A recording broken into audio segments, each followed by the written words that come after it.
வணக்கம் நேயர்களே. கந்த கடவுள் நமது சொந்த கடவுளை வணங்கி வயலூர் எம்பெருமான் முருகனை வணங்கி இப்போ நிறைய மோசடிகள் பார்த்துருப்பீங்க. மோசடிகள் நிறைய பார்த்துருப்பீங்க. 1வது கல்யாணம், 2வது கல்யாணம், 3வது கல்யாணம், 4வது கல்யாணம், 5வது கல்யாணம், 6வது கல்யாணம். வடிவேல் மோசடி. வடிவு திரும்பி வடிவேல் தான் வராரு. இது எத்தனாவது? இது 3வது. இது எப்ப? இது எத்தனாவது? இது 4வது. இது எப்ப? இவருக்கு முன்னால, இவருக்கு பின்னால, கடைசியா ஒருத்தர் வந்து பார்த்தா இது எப்ப? எங்க எல்லாரும் ஏமாத்திட்டு வந்துருவார் சார். இவர் தான் உண்மையா தாலி கட்டின புருஷன். அதே திருமண மோசடி. இது என்ன? அங்க பொம்பளை, நிறைய பொம்பளை தான் பண்ணிட்டு இருந்தான். இப்ப ஆம்பளையே ஆரம்பிச்சிட்டா. என்னன்னா 1000 கோடிக்கு சொத்து இருக்கு. நல்லா கேட்டுங்க. 1000 crores சொத்து இருக்கு. வெளிநாட்டுல ஃபுல்லா பிசினஸ்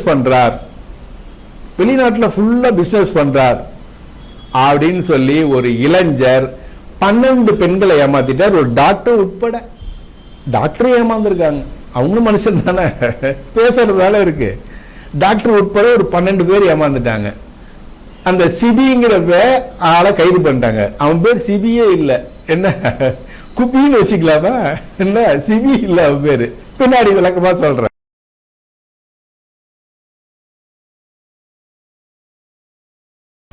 திருப்பத்தூரை சேர்ந்த ஒரு பெண், ஐடி ஊழியர், நல்ல வசதியான குடும்பத்து பெண். நல்லா கேட்டுங்க. திருப்பத்தூரை சேர்ந்த பெண், வசதியான குடும்பத்து பெண், ஐடி ஊழியரா வேலை செய்யறாங்க.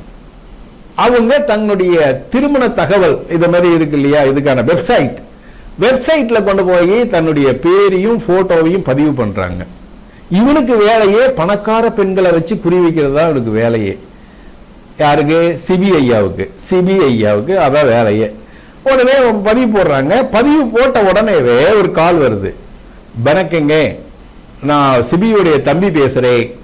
என்ன, உங்களை ரொம்ப பிடிச்சிருக்கு, உங்க குடும்பமும் ரொம்ப பிடிச்சிருக்கு, அதனால எங்க குடும்பத்தார் எல்லாரோடைய சம்மதமும் இருக்கு, அதனால உங்களை கல்யாணம் பண்ணிக்கலாம் நாங்க முடிவு பண்ணிட்டோம். எங்க தம்பிய யாரு? டம்மி பர்சன் பேசுறான். என்ன டம்மி பீஸ் பேசுது. தம்பிக்கு கல்யாணம் பண்ணலான்னு அடுத்த நிமிஷம் சிபி வராரு லைன்ல. வணக்கம்மா, நல்லா இருக்கீங்களா அப்படின்னு சொல்லிட்டு, என் பேரு சிபி, இத மாதிரி நிறைய பிசினஸ் பண்ணிட்டு இருக்கேன். வெளிநாடு தான் ஃபுல்லா பிசினஸ், லோக்கல்ல இல்ல, எல்லாம் வெளிநாடு தான். 1000 crores மேல சொத்து இருக்குது. பல ஊர், பல கண்ட்ரிக்கு போயிட்டு இருக்கேன். எந்த ஊர்ல இருக்குன்னு எனக்கே தெரியாது. என்ன, பல கண்ட்ரில போயிட்டு இருக்கேன் அப்படின்னு புருடாவா விடுறான். பாவம் அந்த பொண்ணு, பணக்கார வீட்டு பொண்ணாச்சா, அதுவும் நம்பி ஏமாந்து சரி பரவாயில்ல அப்படி வாங்கன்னு முதல் நாள் ஆடி கார்ல போறார். ஆடியில போறார். என்ன போய் வெயிட் பண்ணி பேசுறாங்க. அடுத்த நாள் பென்ஸ்ல போறாயா. முதல் நாள் ஆடியில போறா, அடுத்த நாள் பென்ஸ்ல போறா. பென்ஸ்ல போனோடனே அந்த பொண்ணுக்கு ஒண்ணுமே புரியல. ஆஹா, உண்மையிலே பெரிய சொத்துக்காரர் தான் இருக்குன்னு, பரவாயில்ல உங்களை திருமணம் பண்ணிக்கிறேன். அப்ப இவங்க கிட்ட நெருங்கி வந்துட்டாங்கன்னு அர்த்தம். நெருங்கி வந்துட்டாங்களா, அடுத்தது இவன் பிட்ட போடுறா. வணக்கம், அதை பரவாயில்ல அப்படின்னு பலவேறு இடத்துக்கு கூட்டு போயிருக்கான். தாங்காசா உழைச்ச காசா இருந்தா என்ன பண்றது? இவனுக்கு அப்பா இறந்தாச்சு. நல்லா கேட்டுங்க, அப்பா இறந்தாச்சு, அம்மா இருக்காங்க, 2 தங்கச்சி இருக்காங்க. கஷ்டப்பட்டு உழைத்து சம்பாதித்து காப்பாற்றணும்னு நினைக்காத இந்த நெட்டு வெப்சைட் இதெல்லாம் வந்த உடனே 99% பேர் லூஸ் ஆயிட்டான். 99% லூஸ் ஆகிதான் இருக்கான். என்ன பண்ண முடியும்? ஏன்னா இதையே பார்த்துட்டே இருக்கான், பைத்தியம். அப்ப சம்பாதிக்கணும், சோறு திங்கணும், என்ன பண்ணலாம்? லைட்டா இதே மாதிரி இப்ப விஷயத்துக்கு வரலாம். உடனே என்ன பண்ணா, இத மாதிரி ஆயிடுச்சு. நிறைய இடத்துல சுத்தி இருக்காங்க, நல்ல ஜாலியா சுத்திட்டு வந்தோடனே, ஓ நம்ம கைக்கு அடக்கமா வந்துட்டாங்கன்னு முடிவு பண்ணிட்டான். யாரு? சிபி. முடிவு பண்ணிட்டு உடனே என்ன சொல்றான்? என் வங்கி கணக்கை முடக்கிட்டாங்க. எப்படி? என் வங்கி கணக்கை முடக்கிட்டாங்க, எனக்கு அர்ஜென்டா கொஞ்சம் பணம் தேவைப்படுது அப்படின்னு சொல்லியிருக்கான். சரி, அந்த பொண்ணு உண்மை பெரிய தொழில் அதிபராச்சே, 1000 கோடிக்கு அதிபதியாச்சே, சரி இருக்கலாம், வங்கி கணக்கு முடக்குவாங்க. எப்படி எல்லாம் பேசுறான் பாருங்க. எவன் எந்த ரூபத்துல வரான்னு எவனுக்குமே தெரியல. ஏமாத்துக்காரன் பூரா இப்படிதான் வரான். ஏங்கிறா அப்படியே அள்ளிட்டு போயிடுறான். இல்ல, கேர்ஃபுல்லா இருக்க வேண்டி இருக்குது. உடனே அந்த பொண்ணு கேட்டுங்க சார், 2 மாசத்துல பொண்ணுகிட்ட 10 லட்சம் ரூபாய் கறந்துட்டான். எவ்வளோ?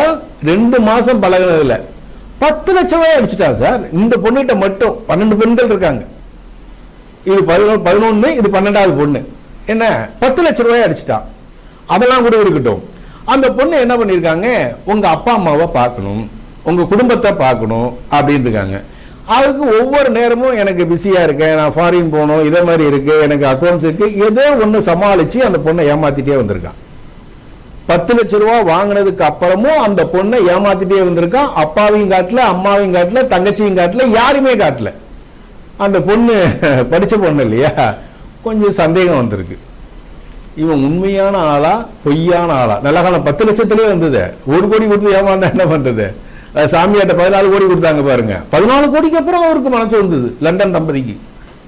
அதுக்கப்புறம் யோசனை பண்ணி தான் கம்ப்ளைண்ட் கொடுக்கலாம். அது வரைக்கும் சன்னா ஒண்ணு அடிக்கிற மாதிரி அடிச்சுட்டா 14 கோடியை. என்ன கடை வாங்கிட்டா என்ன. அப்போ உடனே இதுக்கு ஒரு கொஞ்சம் பொறி தட்டி இருக்கு. இப்போ கம்ப்ளைண்ட் கொடுக்கறதுக்கு முன்னாடியே என்ன பண்ணுச்சுன்னா, பிரைவேட் டிடெக்டிவ் ஏஜென்சியை வச்சு இவர் உண்மையான ஆளா உண்மை இல்லாத ஆளா இதை நல்லா பாத்துங்க. அதுக்கப்புறம் தான் போலீஸ் கம்ப்ளைண்ட். உண்மையான ஆளா உண்மை இல்லாத ஆளா நீங்க கொஞ்சம் செக் பண்ணி சொல்லுங்கன்னா, அவன் டிடெக்டிவ் ஏஜென்சி பிரைவேட்காரன் என்ன பண்ணிட்டான், கரெக்டா அவனை ஃபாலோ பண்ணிட்டே இருந்துட்டான் கேமரா மாதிரி. எங்க போனாலும் எல்லாத்தையும் சுத்தி வளைச்சு அந்த பொண்ணுகிட்ட ஏற்கனவே இவர் பேர்ல திருமண மோசடி வழக்கு இருக்குங்கோ, திருமண மோசடி வழக்கு இருக்குங்கோ, கொஞ்சம் ஜாக்கிரதையா இருங்கோ அப்படின்ட்டான். உடனே இந்த பொண்ணு உஷாராயிட்டா. ஓஹா அடிச்சுட்டானே 10 லட்சம் போச்சேன்ட்டு தாம்பரம் போலீஸ்ல இப்பதான் கம்ப்ளைண்ட் கொடுக்குறான். தாம்பரம் போலீஸ்ல போய் கம்ப்ளைண்ட் கொடுத்த உடனே போலீசார் வழக்கு பதிவு செய்து சிபிஐ விசாரிக்கிறாங்க. விசாரிச்சாதான் திடுக்கிடும் தகவல்கள் வருது. இது பாரின் போல அது பின்னாடி சொல்றாரு. திடுக்கிடும் தகவல்கள் வருது. வந்த உடனே இதான் அவங்க அம்மா இருக்காங்க, சகோதரி இருக்காங்க, அவங்கள வச்சுட்டு கல்யாண சுந்தரம், அதாவது கல்யாண சுந்தரம் தெருவை சேர்ந்தவர். இவர் பேரு சிபி இல்ல, போர்ஜரி பேர் சிபி. இவருக்கு வயசு 24. இவருடைய உண்மையான பெயர் கோபிநாத். வயசு 24. இவருடைய உண்மையான பெயர் கோபிநாத். ஏமாத்தும் போது சிபி, டுபி, டபி, டிம்பி ஏதாவது ஒரு பேர் வச்சு போனாரு. சாமியெல்லாம் தன்னைத்தானே சாமியான்னு அறிவிச்சுக்கிறாள். அதே மாதிரி இவரும் இந்த போர்ஜரி பண்றவங்க பூரா அப்படிதான் இருக்கா. சீட்டிங் பாய்ஸ் எல்லாருமே சீட்டிங் தான். ரொம்ப எவன் எந்த ரூபத்துல எங்கேருந்து கிளம்பி வருவான்னு யாருக்கும் தெரிய மாட்டேங்குது. பேசுறது கூட பேசாம இருக்கிறதே ரொம்ப நல்லதா இருக்கு. சித்தர்கள் ஞானிகள் சொல்ற மாதிரி அமைதியா இருந்தா எந்த பிரச்சனையுமே கிடையாது. புரியுதா? அந்த அளவு வரா. உடனே இவனை விசாரணைக்கு உட்படுத்துறாங்க. விசாரணைக்கு உட்படுத்தினா அப்பதான் அவன் சொல்றான். அவனை எல்லாத்தையும் காட்டுறோம். அவன் லேப்டாப்பு அவன் வச்சிருந்தது எங்கெங்கெல்லாம் போடுறான்னு. இவன் என்ன பண்ணிருக்கான்னா, அந்த ஏஐ தொழில்நுட்பம்னு ஒண்ணு வந்திருக்கு இல்லையா, அதை வச்சுட்டு அப்படியே ஃபாரின்ல இருக்கிற மாதிரி செட்டப் ஓட ட்ரெஸ் போடுறது, ஃபாரினை சுத்தி பார்க்குற மாதிரி ட்ரெஸ் போடுறது, ஃபிளைட்ல வர மாதிரி ட்ரெஸ் போடுறது, இதெல்லாம் அந்த வெப்சைட்ல ஏத்தி விட்டுருக்கான். வெப்சைட்ல ஏத்தி விட்டுட்டு இதுல யார் பணக்கார பொண்ணுன்னு பாக்குறான். பாருங்க, பயங்கரமான ஆளு. பணக்கார பொண்ணு யாரு, டாக்டர், இது மாதிரி வசதி படுத்தவங்க யாருன்னு பாக்குறான். அவங்களுக்கு மட்டும் ஃபர்ஸ்ட் பிட்ட போறது. போட்டாதான் ஆடிக்கார் இவனுது இல்ல, வாடகைக்கு எடுத்துட்டு வந்துடுறான். வாடகைக்கு எதையுமே நம்பாதீங்க மக்களே. என்னதான் பண்றது? என்ன ஆடிக்கார் வாடகைக்கு, பென்சு கார் வாடகைக்கு, எல்லாமே வாடகைக்கு எடுத்து வந்துடுறது. ஆடியிலையும் பென்சிலையும் வந்தா எல்லாரும் ஏமாந்து போறாங்க. பகட்டு தானே இருக்கு, பகட்டுக்கு தான் எல்லாம் பயந்து போறான், பகட்டுக்கு தான் எல்லாம் அள்ளி கொடுத்துட்றான். உண்மையை சொன்னா ஒரு பயம் மதிக்க மாட்டான், உண்மையை சொன்னா ஒரு பயம் மதிக்க மாட்டான். நல்லவன் வெகுஜன விரோதி, நல்லவன் வெகுஜன விரோதி, அப்படிதான் இருக்கு இப்போ. என்ன நம்ம ஏதாவது ஒரு கருத்து சொன்னா இவன் கிடக்கலாம் பழங்காலத்தா, ஏங்க நீங்க வேற 1 ரூபாய்க்கு 10 வட்டி கொடுக்குற பொறாமையில பேசுறாங்க. 1 லட்சம் ரூபாய்க்கு 10,000 ரூபாய் கொடுக்குறாங்க. என்ன ஜாரு நீங்க அவன் பேச்ச காத்தி பேச்சு ஏன் நீங்க பாய அப்படின்டுவான்.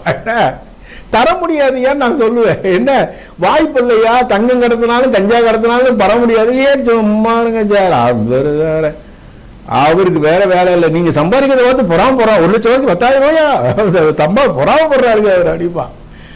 இதுதான் நடக்குது இப்போ. உடனே இந்த மாதிரி டாம்பிகமா ஆடம்பரம் அது இதையும் காமிச்சு பந்தாவா கோட்டை காமிச்ச உடனே மக்கள் எல்லாம் அசந்து போறாங்க.